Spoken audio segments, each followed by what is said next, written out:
विद्यार्थियों, आज हम स्थायी और मंत्री शब्द की सिद्धि के पश्चात ग्राही ये शब्द की सिद्धि आज हम देखेंगे। ग्राही शब्द की सिद्धि क्रम वही रहेगा। धातोः प्रत्यय परश्च सूत्र का अधिकार करके ग्रह धातु से नंदी ग्रही पचाधिप्यो ल्यू निन्यचः सूत्र से यहाँ पर णिनि प्रत्यय होगा। जैसे मंत्री और स्थायी में णिनि प्रत्यय हुआ था, उसी प्रकार ग्राही में भी णिनि प्रत्यय होगा। उसी प्रकार से कर्तृकृत से वहाँ पर भी कर्तार्थ में हुआ था, यहाँ पर भी कर्तार्थ में होगा। तो धातु प्रत्यय परश्च सूत्र का अधिकार करके ग्रह धातु से नंदी ग्रही पचाधिप्यो ल्यू णिनिचः सूत्र से णिनि प्रत्यय कर्तृकृत से यहाँ पर कर्मर्थ में होगा। ग्रह धन णिनि, ग्रह धन णिनि में ई की उपदेशे अजानुनासिक इत से इत संज्ञा, ण की चुटु सूत्र से इत संज्ञा व लोप होकर रूप हमारा बना ग्रह धन इन। ग्रह धन इन अत उपधाया से यहाँ पर उपधा वृद्धि होकर रूप हमारा बना ग्रह और इन। अत उपधाया से उपधा वृद्धि होकर हमारा वो रूप बना ग्रह और इन। हमने मिला दिया तो रूप हमारा बना ग्राहिन और सु। सु में ऊ की उपदेशे अजन्नासिक इत से इत संज्ञा तस्य लोप से लोप होकर सु में से बचा हमारा स, ग्राहीन और स।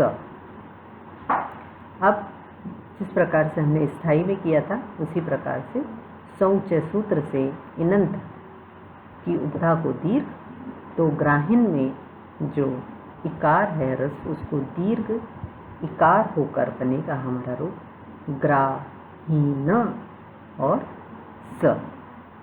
वहाँ हमने क्या किया था स्थायी में, जब स शेष रहा था वहाँ पर हमने किया था हलंग्यापप्यो दीर्घात सुतिस्य प्रथम हल से सकार का लोप कर दिया था, तो ग्राहीन रूप शेष रहेगा। जैसे मंत्रिन और स्थायीन रूप शेष रहा था, तब हमने न लोपः प्रातिपदिकान्तस्य से नकार का लोप कर दिया था। उसी प्रकार से यहाँ पर भी हम न लोपः प्रातिपदिकान्तस्य से नकार का लोप कर देंगे और हमारा रूप बनेगा ग्राही। तो स्थायी और मंत्री और ग्राही की रूप सिद्धि बिल्कुल समान है। सारे सूत्र एक ही क्रम में चलेंगे। धातु प्रत्यय परश्च सूत्र का अधिकार करके नंदी ग्रही पचाधिप्यो ल्यो णिन्यचः सूत्र से तीनों में णिनि प्रत्यय होगा। कर्तृकृत से कर्तार्थ में होगा। णिनि में से इन शेष रहेगा। उसके पश्चात शौच से इनंत की उपधा को दीर्घ होगा। अंत में हलंग्यापप्यो दीर्घात सुतिस्य प्रथम हल से अप्रत सकार का लोप होगा। न लोपः प्रातिपदिकान्तस्य से नकार का लोप होकर स्थायी, मंत्री और ग्राही यह रूप निष्पन्न होंगे। तो तीनों की रूप सिद्धि समान है। यदि हमको स्थायी की यदि हमको मंत्री की सिद्धि आ गई है तो हम ग्राही सिद्ध कर लेंगे। हमें केवल ये ध्यान रखना है, यहाँ पर ग्रह धातु है, मंत्री में मंत्र से हम करेंगे और स्थायी में हम स्था धातु से णिनि प्रत्यय करेंगे। बस ये ध्यान रखना है, बाकी प्रक्रिया तीनों में समान है। इसके पश्चात हम सिद्धि करेंगे, शब्द सिद्ध करेंगे कुंभकारः। बहुत ही महत्वपूर्ण है परीक्षा की दृष्टि से। कुंभकारः व्युत्पत्ति है कुंभम करोति इति कुंभकारः। यहाँ पर कर्म के उपपद रहने पर धातु से परे कुंभ कर्म के कुंभम करोति इति कुंभकारः। तो यहाँ पर कुंभ कर्म के उपपद रहते हुए करोति क्री धातु से कर्मण्य अण सूत्र से अण प्रत्यय हुआ। कर्मण्य अण सूत्र से यहाँ पर अण प्रत्यय हुआ। तो जब अण प्रत्यय करा तो हमारा रूप बना कुंभ। इस कर्म के उपपद रहते हुए क्री धातु से अण प्रत्यय हुआ, कुंभ क्री और अण। अब अण परे है, ण की हलंत से संज्ञा हो जाएगी, अशेष रहेगा।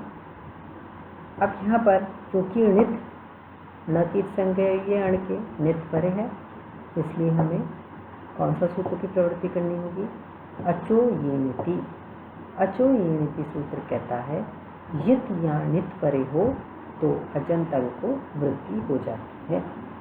अब क्री से परे अण है, क्री जो री है अजंत है, स्वरंत में है री, इसको वृद्धि होगी री को आ, और उरण र पर से र परक होकर वृद्धि होगी आर। तो क्री को वृद्धि हुई कार, कुंभ कार हलंत का और अ मिला देंगे तो हमारा रूप बनेगा कुंभ कार। यहाँ पर हमें एक बात ध्यान रखनी है कि कुंभम करोति, यहाँ पर कुंभ कर्म उपपद है, कुंभ कर्म उपपद है, इसलिए हमको लिखना पड़ेगा जब हम रूप शब्द की सिद्धि करेंगे कुंभ अम प्री कर्मण्य अण से अण प्रत्यय। कुंभ कर्म उपपद है इसलिए कुंभ कर्म है, इसलिए सुऔजस अम तृतीय व्यक्ति के एक में कौन सा प्रत्यय आएगा? अम। कर्म में कुंभ अम क्री और अण। इस कुंभ अम इस कर्म के उपपद रहते हुए कुंभ अम इस कर्म के उपपद रहते हुए क्री धातु से कर्मण्य अण से अण प्रत्यय, ये हमारी भाषा शैली होगी जब हम इसकी सिद्धि करेंगे। धातु प्रत्यय परश्चय सूत्र का अधिकार करके कुंभ अम, क्योंकि हम बोल रहे हैं कुंभम करोति, ये कुंभ कर्म है इसलिए हमें लिखना पड़ेगा कुंभ अम इस कर्म के उपपद रहते हुए क्री धातु से कर्मण्य अण से अण प्रत्यय, कर्तृकृत से यह कर्ता अर्थ में होगा। तो हम जब हम कुंभ कारक की सिद्धि करेंगे तो हमारी जो रूप बनेगा कुंभ अम का, कुंभ अम क्री और अण, कुंभ अम क्री और अण, कर्मण्य अण से अण प्रत्यय हुआ क्री धातु से, तो कुंभ अम क्री और अण। अब ण की हलंत्यम से संज्ञा हो जाएगी अण में, अचो इणिति सूत्र की प्रवृत्ति हो जाएगी क्योंकि नित परे है, और अचो इणिति सूत्र यहाँ पर जो री है, क्री का री अजंत है, इसको वृद्धि कर देगा कार, री को वृद्धि होगी आ, उरण र परे से र परक होगी कार, कुंभ अम कार और अ। अब चूंकि यहाँ पर अम है, जैसे हमने विगत अंकों में रूप सिद्धि करी है, शब्द सिद्धि करी है, उसमें हमने देखा है कि जहाँ अम होता है कर, तो वहाँ पर कर्तरी कर्मणोकृति से वहाँ पर षष्ठी विभक्ति आ जाती है। कर्ता और कर्म में कृदंत परे होने पर षष्ठी विभक्ति आती है। तो यहाँ पर कर्म जो अम है, अम कर्म को ही द्योतित कर रहा है, अम प्रत्यय, तो ये जो अम कर्म को द्योतित कर रहा है, यहाँ पर कर्तरी कर्मोकृति सूत्र से षष्ठी विभक्ति आ जाएगी। तो अम प्रत्यय के स्थान पर षष्ठी विभक्ति का गस प्रत्यय हो जाता है, कुंभ गस कार और अ। हमने और भी जो रूप सिद्ध की है विगत अंकों में, उनमें भी है इस प्रकार से किया है, कर्तृ कर्मोकृति सूत्र की प्रवृत्ति करी है और उनके स्थान पर गस किया है। यहाँ पर भी कर्म है इसलिए हम के स्थान पर गस हो जाएगा, कुंभ गस कार और अ। जैसे उपपद मतिंग से हमने उपपद समास किया है पिछले जब रूपों को हमने शब्दों को सिद्ध किया है पिछले अंकों में, तो उसी प्रकार से यहाँ पर भी उपपद मतिंग से उपपद समास हो जाएगा। और गस जो है इस अवयव का सुपो धातु प्रातिपदिकों से इस प्रत्यय का गस जो प्रत्यय है इसका सुपो धातु प्रातिपदिकों से लुप हो जाएगा और हमारा रूप बन जाएगा कुंभकार अ।